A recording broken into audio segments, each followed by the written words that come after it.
Olá pessoal, aqui é o Diego Denil e hoje vou trazer algumas novidades da renderização do Rhino 06. Olá pessoal, aqui é o Diego Denil e hoje eu vou trazer novamente uma novidade do Rhino 6, dessa vez falando mais sobre a parte de renderização, algumas alterações que foram acrescentadas na viewport e métodos de visualização. Então começando, eu peguei uma cena do Rhino 5, que ela estava pronta atualmente. Eu tenho aqui configurado já para render, mas eu não tenho a minha projeção da forma que eu gostaria. Então vou vir aqui na árvore de rendering e antes de começar a configurar tudo, eu simplesmente vou resetar aqui para os defaults. Vou dar um sim aqui e ele vai alterar essa minha cena. Então eu vou selecionar essas duas luzes e vou desligá-las e assim eu vou ter aqui somente essa pré-configuração. Então eu maximizei minha viewport. Inicialmente ele cria uma projeção aqui parecida com Ambient Occlusion no objeto, então você consegue ter essas arestas muito mais definidas do seu objeto, né? E ele já fica com um aspecto bem mais interessante. Você pode utilizar o método Shade, no caso aqui uma mesh, né, que ele foi exportado. Vou voltar aqui no render.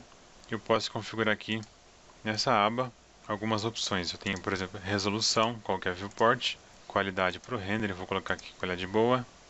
O backdrop é esse fundo. No caso aqui está setado para fundo branco, eu posso alterar esse fundo. Ele não vai influenciar automaticamente aqui nesse objeto porque ele não tem reflexo.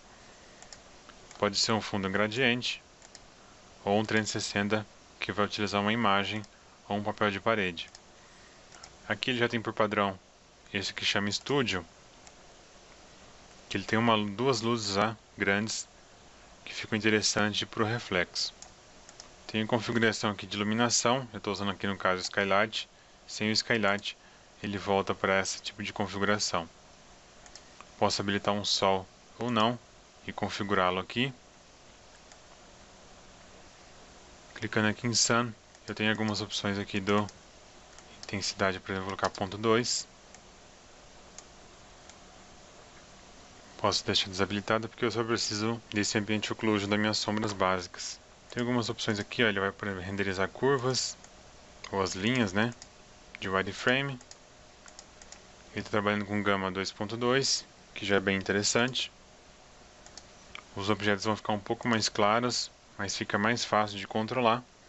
E agora trazendo aqui para a aba Materials, eu posso, por exemplo, aqui criar um novo material. Vou pegar aqui um metal ou um paint. Posso definir um nome, tipo do material. Ele vai adicionar algumas propriedades diferentes de uma para outra, basicamente com o Rhino 5. Então vou selecionar aqui um color novo para testar nesse meu objeto. Já vou aplicar aqui nele e assim eu já vejo o resultado.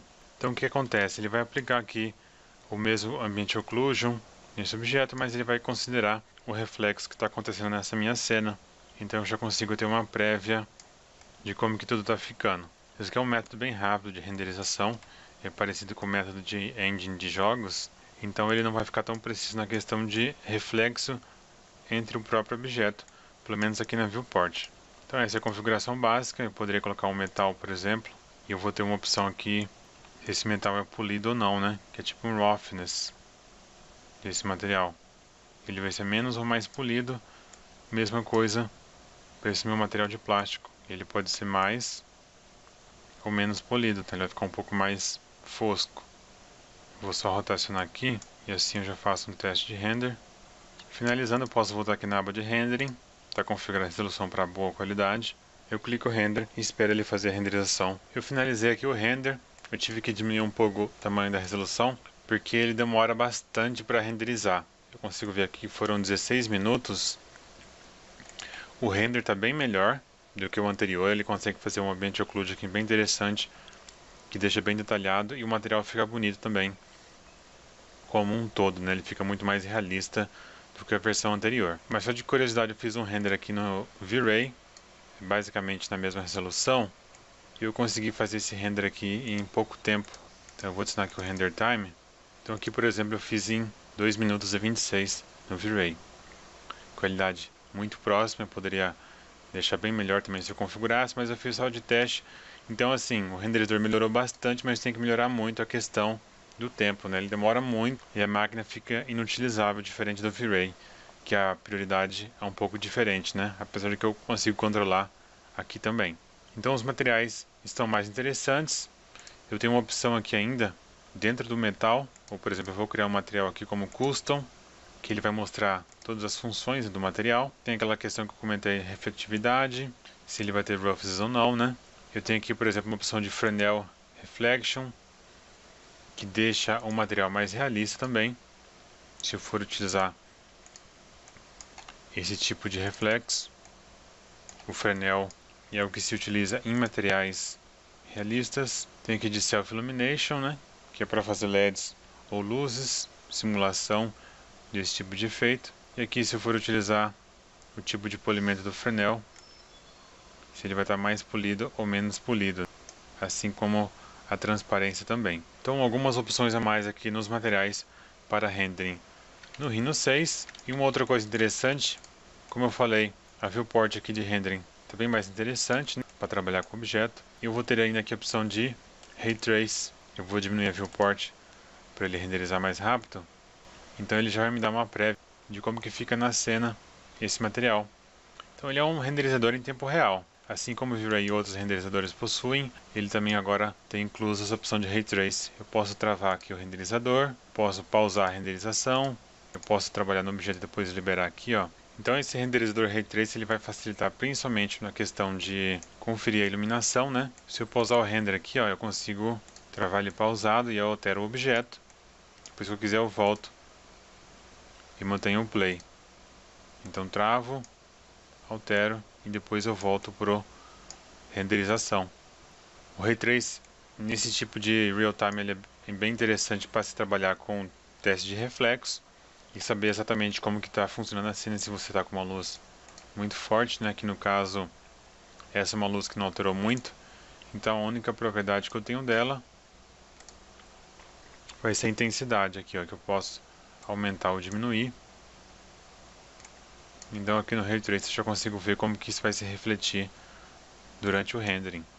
Então essas são as opções básicas que vieram com o Rhino 6. Uma importante que é o Ray Trace direto na viewport, alguns materiais e funções novas nos materiais aqui. A biblioteca e as outras opções são exatamente como no Rhino 5.